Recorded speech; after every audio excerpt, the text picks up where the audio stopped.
নমস্কার সকলকে, আশা করি সকলে ভালো আছেন। আমার নতুন একটি ব্লগে আপনাদের স্বাগত জানাই। আজকের এই ভিডিওটির বিষয় হলো মাতা পুজো। খড়গপুরে এই মাতা পুজো, যা সোলাপুরি মাতা পুজো নামে পরিচিত, তার ভীষণ ধুম।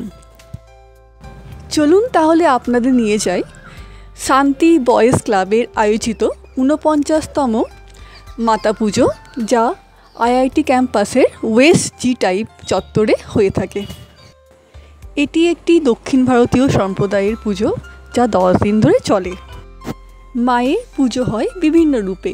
প্রথম এবং শেষ দিনে মায়ের পুজো হয় সোলাপুরি মাতা রূপে। চলুন আপনাদের নিয়ে চলি মণ্ডপের ভেতরে, যেখানে মায়ের প্রথম রূপ সোলাপুরি মাতা রূপে মাকে পুজো করা হচ্ছে।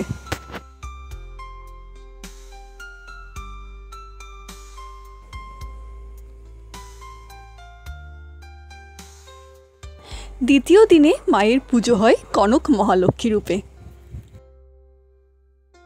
পুজোর তৃতীয় দিনে মায়ের পুজো হয় শীতলা মাতা রূপে।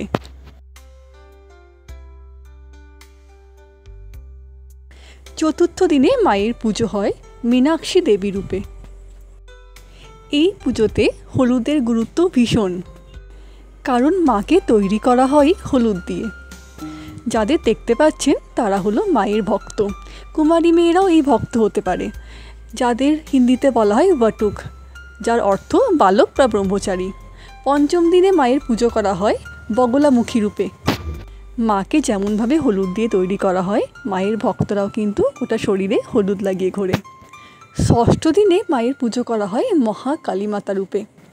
পুজো মণ্ডপের পাশে একটি বেশ সুন্দর অনুষ্ঠান হচ্ছিল। সেই অনুষ্ঠানের কিছু ছোট ছোট ক্লিপস তুলে ধরলাম।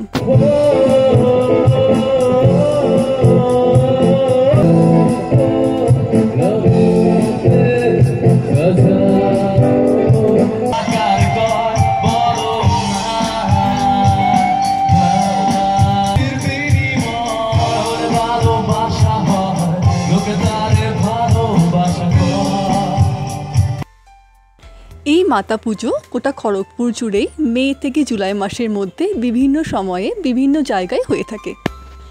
কিছুদিন পর আমরা চলে যাই আইআইটি পুরী গেটের সামনে যে মাতা পুজোটি হচ্ছিল সেটি দেখতে।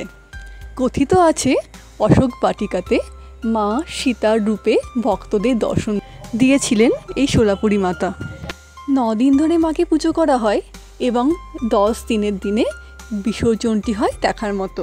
প্রচণ্ড গরমে তাপমাত্রা বৃদ্ধির পরিস্থিতিতে মাকে পুজো করা হয় এই বিশ্বাসে মা তার সন্তানদের গরমে বিভিন্ন রকম অসুস্থতা, পক্স থেকে তার সন্তানদের রক্ষা করবেন এবং খুব তাড়াতাড়ি তাপমাত্রা কমিয়ে বৃষ্টি নিয়ে আসবেন।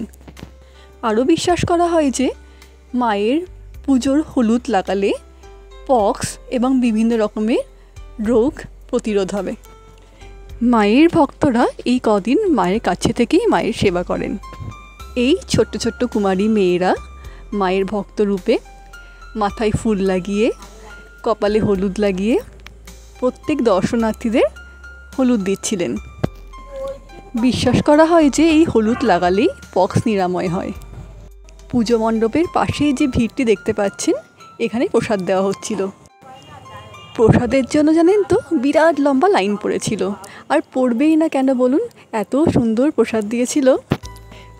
প্রসাদে দেওয়া হয়েছিল ভাত, সাম্বার, মিক্সড ভেজ, খিচুড়ি এবং লেমন রাইস।